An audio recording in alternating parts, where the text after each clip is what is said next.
la voz de la Gran Colombia, la 1400 AM, la consentida, la preferida, la voz de la Gran Colombia, la emisora que más prende radios en Cúcuta y su área metropolitana. BGC, la voz de la Gran Colombia. Noticia, cultura, música y la presencia de la migración venezolana en el mundo. A partir de este momento, Venezuela siempre, siempre Venezuela. Con ese tema iniciamos nuestra edición de la tarde de hoy de Venezuela siempre, siempre Venezuela. Alan, muy buenas tardes, bienvenido nuevamente a su casa. Después de Los Aires, por el norte. Bienvenidos a esta nueva emisión en Siempre Venezuela, Venezuela siempre noticia a través de este dial. El 1400 AM, la voz de la Gran Colombia, de nuestras redes sociales oficiales. Síguenos en Facebook, Instagram, Twitter, en YouTube, en la página web www.siemprevenezuelaweb.com, www.siemprevenezuelaweb.com, enlazados con la voz del Río Arauca, 1110 AM. Saludamos en el Control Master a Alex Meneses y a Roberto Alexis Rojas. En la producción a Vanessa Chacón, Alan Peralta con Registro Nacional 0715 y quien les habla, Nancy Pacheco con Registro Nacional 0713, el Colegio Nacional de Periodistas, Seccional Norte de Santander. Bienvenidos a esta primera ronda informativa en Siempre Venezuela, Venezuela es noticia. Bueno, y Maduro le dio por viajar. Ahora, ay, sí. Ahora ha querido viajar, pero con lo que no contaba era que el senador Marco Rubio del estado de la Florida en los Estados Unidos dice que hay que aprovechar la gira internacional de Maduro para llevar al dictador ante la justicia. Y esto lo hace afirmativamente al indicarle al fiscal general de los Estados Unidos, Merrick Garland, que debe tramitar una petición de alerta roja internacional e Interpol para arrestar al presidente de facto. La emisión de la alerta roja requeriría a los países miembros de la Interpol que arresten a Maduro, quien actualmente se encuentra fuera de Venezuela. En una carta enviada a Garland, Rubio enfatizó que Maduro hace uso del usurpado cargo de presidente venezolano para viajar al exterior, aun cuando Estados Unidos, junto con un nutrido grupo de naciones, considera que la presunta victoria electoral de Maduro en el 2019 fue totalmente ilegítima. Afirma textualmente el senador norteamericano Marco Rubio: como usted sabe, Maduro es un criminal acusado de aliarse con organizaciones terroristas para usar drogas ilegales como armas contra los Estados Unidos. En el interés de la seguridad nacional norteamericana y de la estabilidad regional, Maduro debe ser enjuiciado por sus crímenes contra el pueblo venezolano, escribió Rubio en la carta también dirigida al secretario del Departamento de Seguridad Nacional, Alejandro Mayorkas. Esta situación de solicitud de tarjeta roja internacional, solicitud de alerta roja de la Interpol, es solicitada por Marco Rubio, y debemos recordar que procede porque hay una solicitud en los Estados Unidos de detención de Maduro. Hay incluso una oferta de unos recursos por su captura y se le dio la papaya. Maduro salió, va de viaje. Hay que ver la ruta, a ver si coincide con algún país o en un espacio aéreo que esté violando. Que esté con fines democráticos. Y bueno, ahora ¿qué pensará Maduro? Pero es que él dijo que él estaba preparado precisamente la semana anterior, que estábamos hablando con la mamá de Neomar y además con el señor Vallenilla, que sabemos que estos son casos que están para la Corte Penal Internacional, que son casos fundamentales de estos dos jóvenes en medio de esa protesta que se perdieron en el año 2017. Nicolás Maduro les dijo: yo estoy preparado para responder ante la justicia internacional. Bueno, ahí está. Claro, hay que tomarle la palabra. Ahí está, él lo dijo. Si él dijo eso textualmente, hay que tomarle la palabra. Presente, se aprovecha que va a estar cerca de Ginebra y usted hace una derivación de su vuelo, aterriza ya en Ginebra y bueno, se presenta ante la Corte Penal Internacional. Sería bastante interesante ver eso. Y hablando de Nicolás Maduro, ha mencionado y asegurado el compromiso del gobierno por trabajar para erradicar el trabajo infantil a propósito de conmemorarse el día 12 de junio, el Día Mundial contra ese flagelo. El mandatario nacional ha asegurado en un mensaje a través de la cuenta en Twitter que en los programas sociales y de recuperación del sistema educativo venezolano busca mejorar el futuro para todos los niños en el país. En la revolución, los programas sociales y la recuperación del sistema educativo tienen como objetivo construir un futuro mejor para nuestros niños, para nuestras niñas y nuestros adolescentes. En el Día Mundial contra el Trabajo Infantil reiteramos los esfuerzos del compromiso para erradicar este total flagelo. A 4 años de haber asumido la presidencia de la República en el año 99, Hugo Chávez, mentor y predecesor de Nicolás Maduro, había prometido quitarse el nombre si no erradicaba el trabajo infantil. La promesa la hizo en el marco de la celebración del Día del Niño, donde además se expresó su sueño de envejecer al lado de sus nietos y de sus bisnietos. Bueno, estaba hace pocos minutos en una reunión organizada por la Gobernación del Norte de Santander y la Alcaldía de la ciudad de Cúcuta sobre los retos de la frontera con la reapertura. Ya se da como un hecho la reapertura comercial entre Colombia y Venezuela, la reapertura de la frontera, y esto fundamentalmente porque los dos candidatos al proceso electoral en Colombia han afirmado claramente, contundentemente, que ellos van a reabrir la frontera. O sea, cualquiera de los dos que gane va a reabrir la frontera. Y esta es una situación que ha utilizado la gobernación y la alcaldía para empezar a hablar sobre ese tema, la reapertura inminente, bueno, ¿qué se va a hacer? ¿Cómo se va a hacer? Y bueno, la conclusión, entre otras cosas, es que se quiere una reapertura organizada por fases, que indicaría primero la reapertura económica, comercial, la reapertura de el tránsito vehicular, la oportunidad después de abrir los consulados y luego finalmente las relaciones diplomáticas. Más o menos ese es el canal, el rumbo, el timing que se le ha colocado a esto de la reapertura fronteriza desde el lado colombiano, y por lo menos fue lo que se escuchó en el evento. Hay cosas interesantes también, como la propuesta de mantener la tarjeta de movilidad fronteriza como una manera de controlar el flujo pendular que viene aquí a Colombia, no el flujo migratorio con especificidad de migración, sino aquel que viene de compras y regresa a Venezuela nuevamente. Entonces, esa tarjeta de movilidad fronteriza, la propuesta innovadora que se escuchó durante el día de hoy, es que esa tarjeta también tenga la posibilidad de afiliar al Servicio de Seguridad y Salud de Colombia. Evidentemente esto tiene unos costos, pero también para ellos, para los proponentes de este tema, es que esto significa, sale más barato incluir en seguridad preventiva de salud a los venezolanos que vienen a este territorio que atenderlos por casos de emergencia, porque la mayoría de ellos vienen por atención de emergencia ante la imposibilidad de tener atención preventiva. ¿Y qué ocurre con eso? Los costos son muchísimo más altos para el sistema de salud colombiano según este planteamiento. Entre otras cosas, estos fueron los puntos básicos que se presentaron, y sobre todo la importancia que le da el empresariado colombiano a esta posibilidad de reapertura, porque va a significar, como lo ha significado en otras oportunidades, una mayor proyección económica del comercio, la industria y los sectores productivos del departamento norte de Santander. Y en otro orden informativo, Caraota Digital entre los medios más censurados en mayo del 2020. Así, Caraota Digital, junto a otros medios de comunicación digitales, figuró entre los principales portales web de noticias bloqueados en Venezuela durante este mes de mayo. La información la suministró el Instituto de Prensa y Sociedad, que se encarga de realizar estas mediciones mensuales. Se suscitaron 479 evidencias de bloqueos por parte de la empresa privada Digitel, 168 de Movistar y 165, siendo con las más principales ejecutoras de la censura en la red durante los días observados. Esto es lo que viene destacando este informe. Los medios nacionales también, Armando.info, Efecto Cocuyo, La Patilla, Alberto News, Caraota Digital, Noticia al Día y Monitoreemos, aparecieron bloqueados en 31 ocasiones. Bueno, y seguimos con más información. El caso del avión venezolano, bueno, entre comillas, eso es una trampita que se inventaron los iraníes con el gobierno de facto.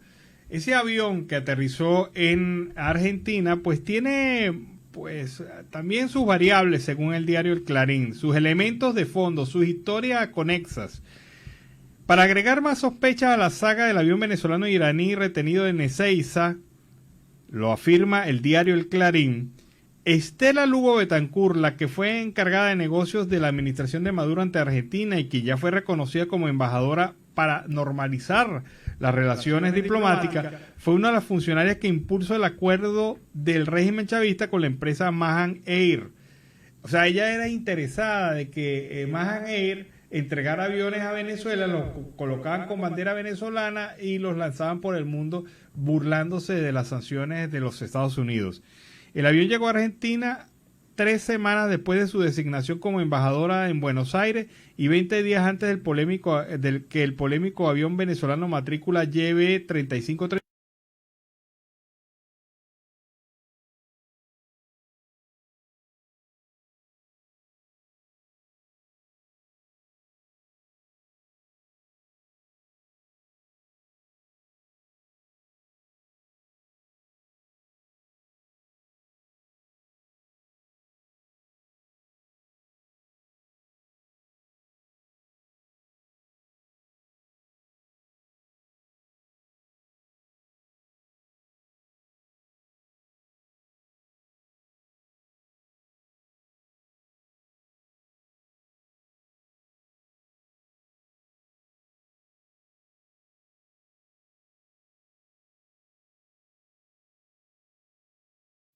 esté llegando a territorio argentino con el transpondedor apagado. Es decir, no querían que los localizaran, no querían que supieran que estaban allí.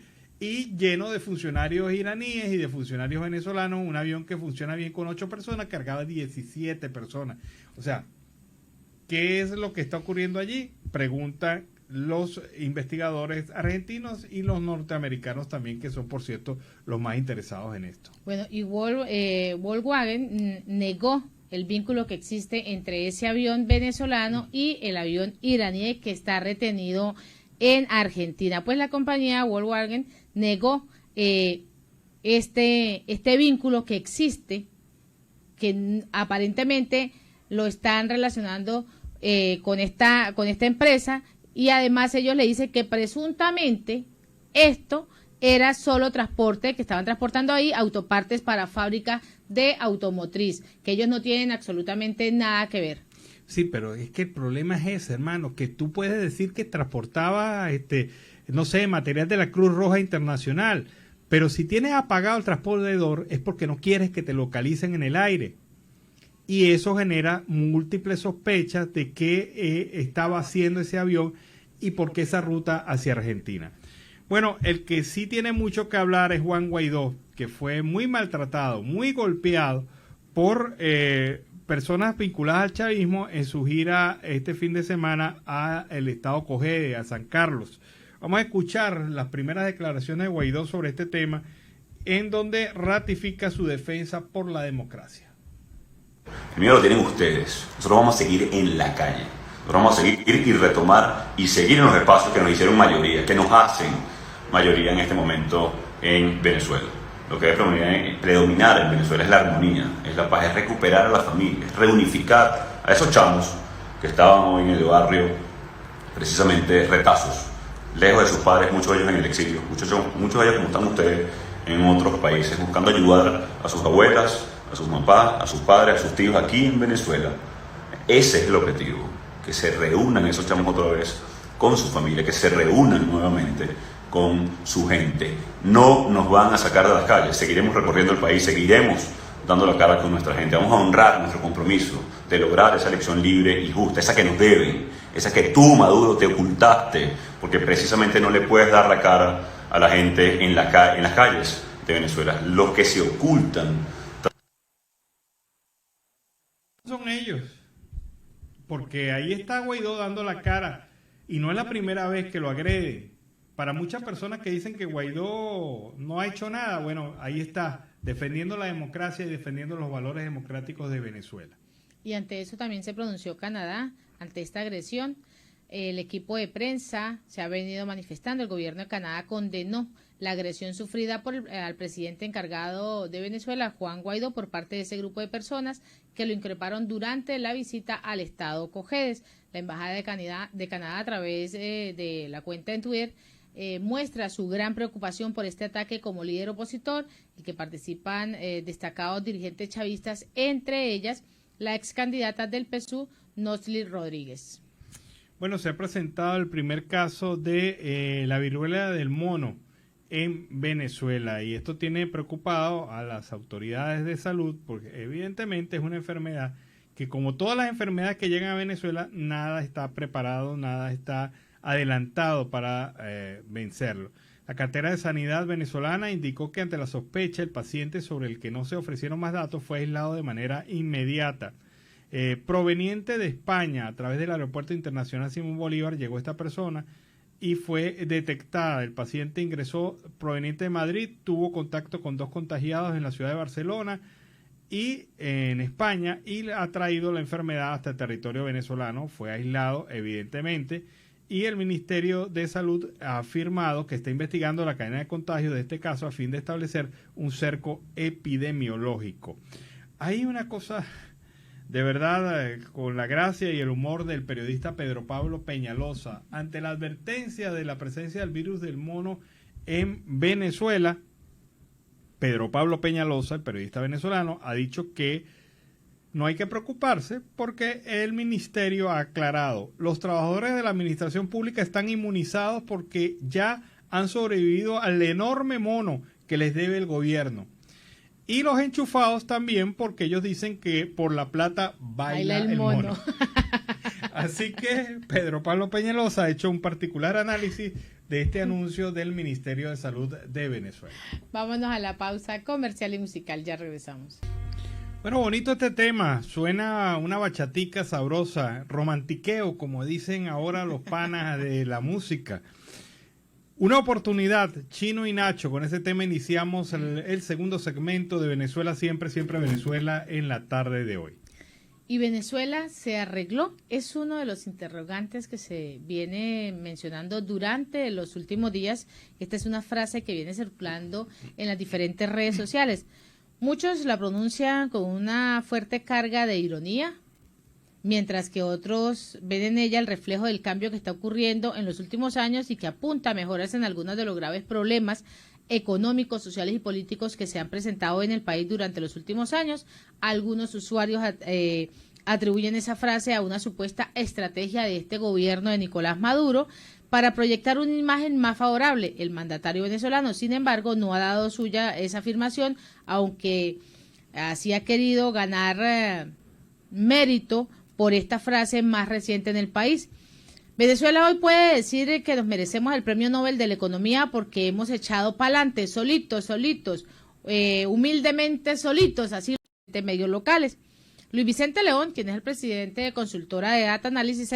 Bueno, obviamente Venezuela no ha mejorado su economía porque sus principales indicadores económicos todavía están en negativo. Y decir como un éxito crecer 10% es como decir que alguien rebajó de 100 kilos 80, de 100 kilos a 20 y aumentó 10. Todavía está en una situación difícil. Bueno, estoy leyendo otra información preparada por el portal informativo Infobae sobre el tema del famoso avión, de bandera venezolana que es propiedad de los iraníes realmente.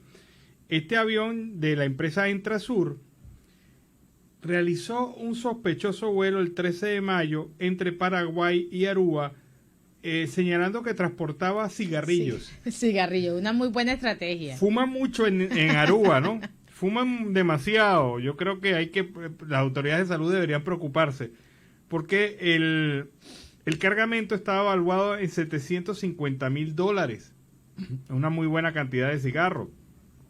Pero ese viaje generó sospecha de las autoridades de Paraguay, quienes alertaron a las autoridades norteamericanas e incluso a las autoridades del Mossad de israelí para que tuvieran previsiones sobre este vuelo. Ese vuelo del 13 de mayo es el que hizo sospechoso el vuelo a Argentina, porque el avión tuvo la mala fortuna para ellos que aterrizaron en Córdoba, Argentina, en la zona norte de Argentina. Recordemos que ahí estamos muy cerca del famoso triángulo de las fronteras entre Brasil, Argentina y Uruguay. Y ese triángulo, y Paraguay, y ese triángulo permite la movilización de muchas drogas y cosas vinculadas a delitos. Eso es lo que se afirma. Pero esta nave aterrizó en Córdoba, Argentina, y después pidió permiso para devolverse a Uruguay, donde cargaría combustible para luego ir a Venezuela. Pero el tema fue que Uruguay le dijo, no, está cerrado el espacio territorial, usted no puede pasar para Uruguay. Eso lo hizo devolverse a Argentina, aterrizaron en Buenos Aires y se le plantó el problemita que ahora tienen y que ha permitido pues empezar a investigar sobre algunos vuelos sospechosos. A mí me parece increíble que fumen tanto en Aruba, pero lo cierto del caso es que eso fue lo que ellos declararon. Y en otro orden vamos a escuchar el mensaje de Tamara Sujudo en el marco de la Cumbre de las Américas para todos los pueblos de América sobre los logros que se alcanzaron por la sociedad civil en esta cumbre. Escuchemos.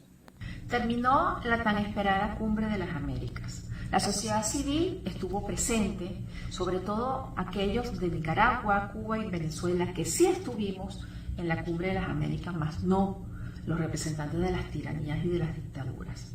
La sociedad civil produjo un papel que entregó a la cumbre, a la Secretaría de la Cumbre, que venía además trabajando en grupos de trabajo con anterioridad durante todos los meses anteriores.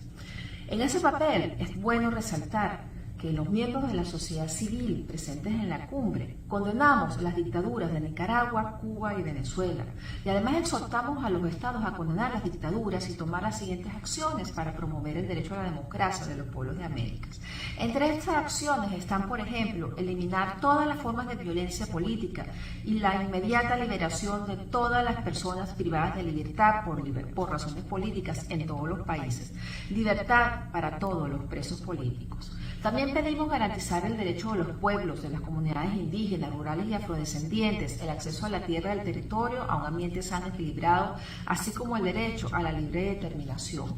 Pedimos también en ese documento histórico detener el avance del crimen organizado dentro de las clases políticas y la captura del Estado, que aprovechan el populismo para desmantelar las instituciones democráticas. Pedimos ampliar la participación de la sociedad civil y actores sociales en el sistema interamericano, cumbre y asambleas generales de la Organización de Estados Americanos. Además, asegurar el respeto a la libertad de prensa, conciencia, expresión y opinión y condenar las acciones desestabilizadoras del Foro de Sao Paulo y el Grupo de Puebla en el hemisferio, así como también la injerencia de la dictadura cubana en cualquier otro estado. La sociedad civil salió victoriosa. Ahora queda a los estados partes que estuvieron presentes hacer cumplir este documento histórico de todos. Unidos somos más fuertes. Unidos podemos luchar contra la arbitrariedad y contra el totalitarismo. Bueno, y es importante destacar la participación de la sociedad civil en este evento de la Cumbre de las Américas. De verdad que fue de mayor rango. La más completa participación en la historia de la Cumbre de las Américas y sobre todo las posiciones que se fijaron y el papel y el rol que gobiernos democráticos le están entregando a las organizaciones de la sociedad civil para la defensa de la democracia. Mire, en Venezuela debe ser 20 minutos para las 2 de la tarde. Aquí en Colombia es 20 minutos para las 2 de la tarde. A esta hora, el fiscal de facto, Tarek William Saab, no ha dicho ni ñe sobre la agresión a Juan Guaidó, a pesar de ser un hecho público, notorio y comunicacional.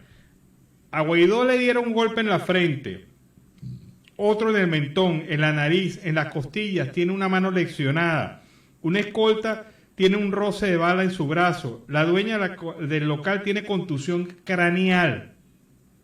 Todo provocado por activistas del PSUV alentados por la exgobernadora del estado Cojedes. ¿Qué está esperando Tarek William Saab para anunciar el inicio de una investigación formal contra esta persona? ¿Qué pruebas hay suficientes como para montar un caso? Hay muchísimas más pruebas que las que ustedes le montan a los jóvenes estudiantes que los tienen 6 años detenidos por delitos inventados por ustedes. Hay mucho más que eso. Pero vamos a ver qué va a hacer. porque usted tiene un deber con el país o no es fiscal, o es fiscal para una partecita del país, o es fiscal para los intereses del gobierno, políticos, o es fiscal para tocar acciones que le corresponderían a un fiscal de menor rango.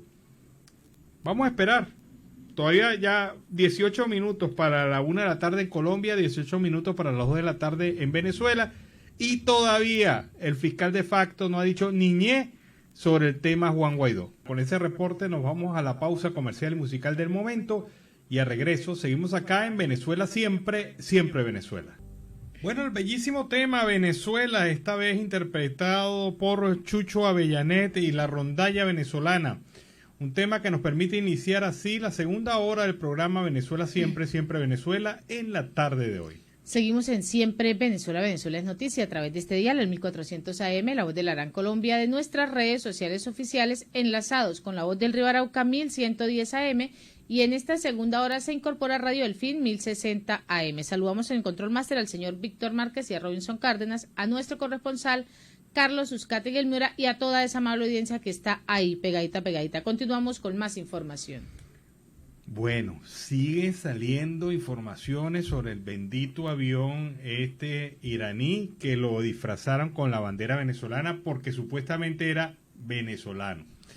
Pero vean ustedes, el avión salió el 21 de mayo, voló de Caracas a Teherán.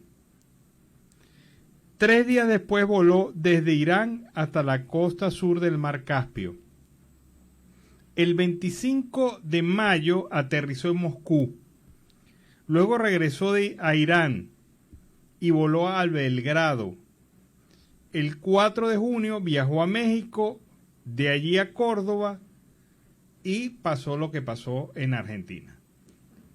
Sospechosos estos vuelos, ¿no? Y hay que agregar ahí el del 13 de mayo, en donde llevó cigarrillos desde Paraguay a Aruba. Muy buena cantidad de cigarrillos, muy fumadores los Bueno, pero arubeños. ¿qué tipo de cigarrillo estaban llevando? Bueno, hay que ver. Seguimos con más información. Y en otro orden, la FAN destruyó la pista clandestina en Apure. Las autoridades venezolanas destruyeron una pista clandestina en Apure usada supuestamente por los grupos terroristas de Colombia, así lo ha informado el comandante estratégico operacional de la Fuerza Armada Nacional Bolivariana, Domingo Hernández Lares.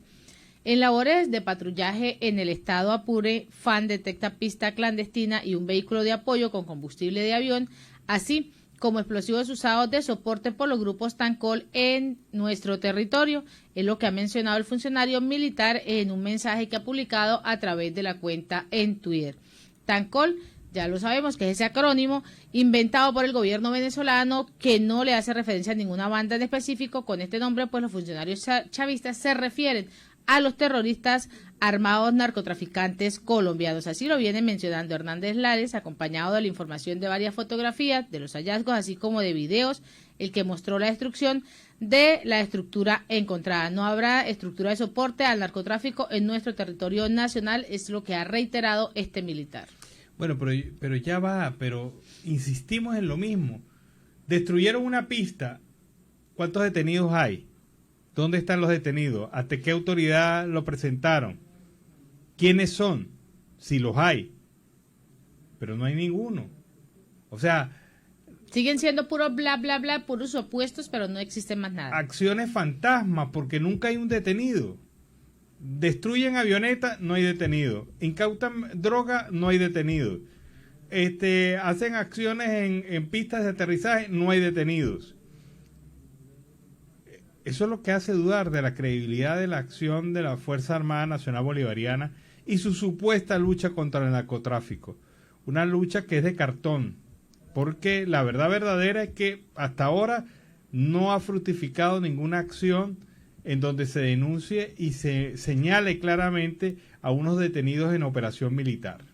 Y vamos a escuchar al presidente Iván Duque ante la plenaria de la Cumbre de las Américas que no podemos guardar silencio frente a las dictaduras de Venezuela, Nicaragua y Cuba. Escuchemos. O la cláusula de Quebec.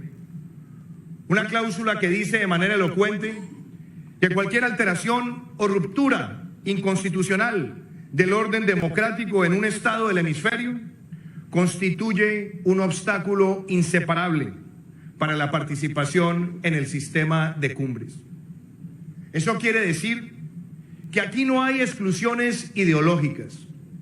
Aquí hay un rechazo contundente, preclaro, a cualquier forma de dictadura y de atentado contra la estructura democrática de nuestras naciones.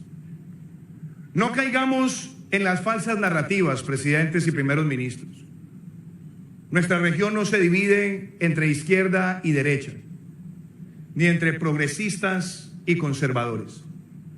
Aquí hay una clara diferenciación entre quienes somos demócratas y quienes son autócratas.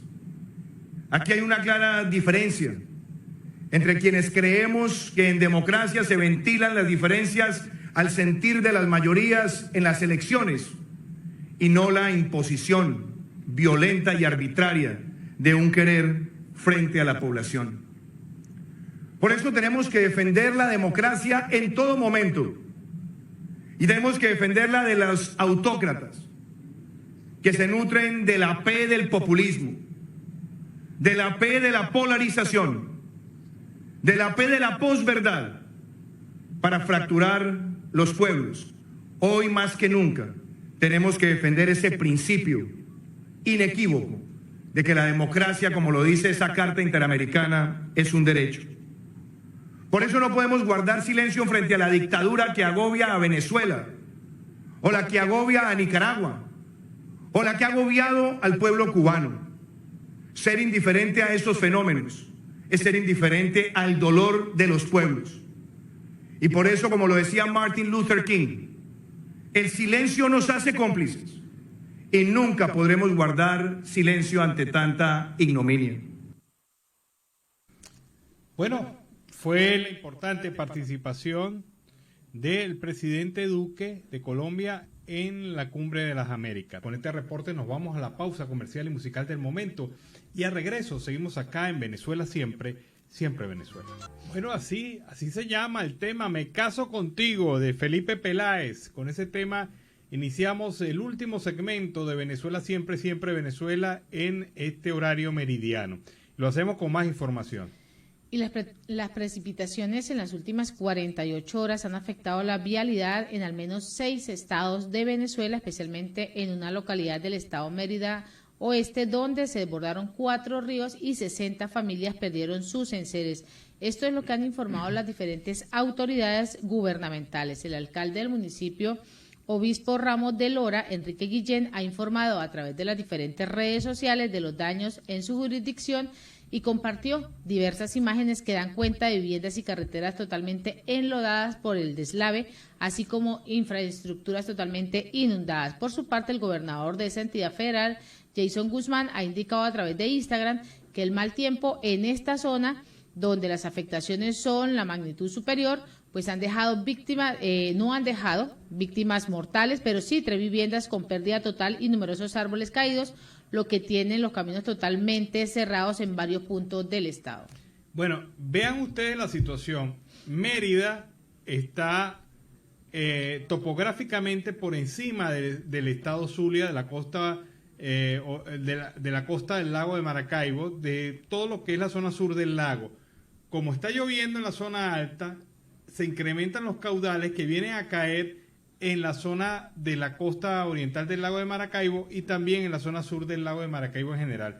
Y esto es precisamente lo que está provocando las inundaciones en municipios diversos, entre ellos el municipio Colón del estado Zulia. Allí los productores y habitantes de Caño Caimán han manifestado su alerta sobre las inundaciones que están afectando sus unidades de producción. Vamos a escuchar el reporte desde esta zona, Caño Caimán. Bueno, para los que creen que ya en Caño Caimán estamos secos, aquí estoy enfrente de mi finca que se llama San Luis, ubicada en Caño Caimán. Aquí, como vemos, este era un potrero originalmente y ahorita nos estamos bañando en el Camellón y este es el Caño Caimán al fondo. Como pueden ver, miren cómo está mi finca. Un solo río de agua que entra. Allá en el fondo se ven las instalaciones de mi finca. Como pueden ver, un solo río. Aquí estoy yo bañándome divinamente dentro de la tragedia. Sí, es la situación entonces que afecta a los productores agropecuarios, quienes no han logrado recuperarse desde las lluvias de hace 2 meses que afectaron esta zona y que ahora nuevamente se han intensificado y han generado una nueva tragedia allí porque se ha perdido prácticamente toda la zona de producción. Y tratando de salvar los animales, pues quedan muy pocas opciones. Las enfermedades están haciendo agobio de los animales que están en esa zona, porque se mojan las patas, hay mucha humedad y no hay posibilidad de atención médica y menos de medicinas que permitan atender todas las necesidades y requerimientos de los productores. Así que hacen un llamado para que se les preste atención frente a esta grave problemática. Bueno, seguimos acá en Venezuela, siempre, siempre Venezuela. Un estudio realizado por el Observatorio de Derechos Humanos de la Universidad de los Andes ha determinado que la Universidad de los Andes, en todas sus extensiones, en Táchira, Mérida, Trujillo, se ha quedado sin transporte estudiantil. Para el año 2018 se brindó servicio de transporte a 2.688 estudiantes en la universidad. Para el 2019 este servicio bajó a 1.331 estudiantes. Pero lo grave es que para la fecha no hay servicio de transporte estudiantil, no hay recursos. Simple y llanamente, las unidades que se han dañado no han podido ser reparadas, las que aún funcionan no tienen para el combustible y no hay ni siquiera el personal adecuado para asumir las funciones de transporte. Y esto es grave porque muchos de estos estudiantes dependen del servicio de transporte de la universidad para trasladarse a diversos puntos y facultades de la universidad en Mérida. Es lo que reporta y lo que demuestra a las claras cómo está de grave la situación de atención a servicios estudiantiles por parte de la universidad, porque simple y llanamente no tiene recursos y el gobierno no le aporta para nada ningún tipo de recursos que permita atender estas necesidades. Y los jubilados y pensionados han protestado el día de hoy en los alrededores de la Vicepresidencia de la República en el centro de Caracas para exigir unos salarios dignos que les permitan tener una mejor calidad de vida. El grupo de manifestantes, compuesto en su mayoría por adultos mayores, partió desde la Plaza de la Moneda en el centro de Caracas y fue interceptado antes de llegar a la Vicepresidencia por unidades antimotines de la Guardia Nacional Bolivariana y la Policía Nacional Bolivariana. Los funcionarios les impidieron este paso, pese a que los ciudadanos estaban protestando de manera pacífica. Los jubilados y pensionados exigen al Estado que se les pague el bono de recreación equivalente a 85 días de salario, pues alegan que se trata de una compensación por los años de servicio. Bueno, y Argentina acaba de confirmar que uno de los tripulantes del avión venezolano que está retenido en Argentina es miembro de las fuerzas Quds, es decir, las Fuerzas Especiales de Inteligencia de la República de Irán. El ministro de Seguridad de Argentina, Aníbal Fernández, confirmó que uno de los tripulantes es miembro de la Guardia Revolucionaria de Irán, también considerada como Fuerza Quds, que es calificada por los Estados Unidos como organización terrorista. Es decir, en su territorio tienen a un terrorista ya identificado. Indicó Fernández que ninguno de los tripulantes contaban con alertas rojas o cualquier tipo de restricción que impidiera su ingreso a Argentina. Se recibe la información de organismos extranjeros que advertían sobre la permanencia de parte de la tripulación a empresas relacionadas con las fuerzas Quds. Y esto enreda un poco el tema porque ya identificado uno de ellos como terroristas, la sospecha va para todos. Y esto es lo que seguramente en este momento, de manera intensa, el gobierno de los Estados Unidos debe estar trabajando para solicitar su inmediata extradición al territorio norteamericano. Y así con esta nota hemos llegado al final de esta emisión de Siempre Venezuela. Venezuela siempre es noticia a través de este dial, el 1400 AM, la voz de la Gran Colombia, de nuestras redes sociales oficiales, enlazados con la voz del Río Arauca 1110 AM y con Radio Delfín 1060 AM. Agradecemos en Control Master a Alex Meneses, a Roberto Alexis Rojas, a Robinson Cárdenas, al señor Víctor Márquez, en la producción a Vanessa Chacón, Alan Peralta con registro nacional 0715 y quien les habló, Nancy Pacheco, con registro nacional 0713, el Colegio Nacional de Periodistas, seccional norte de Santander. Hasta la tarde. Hasta la tarde, cuídense.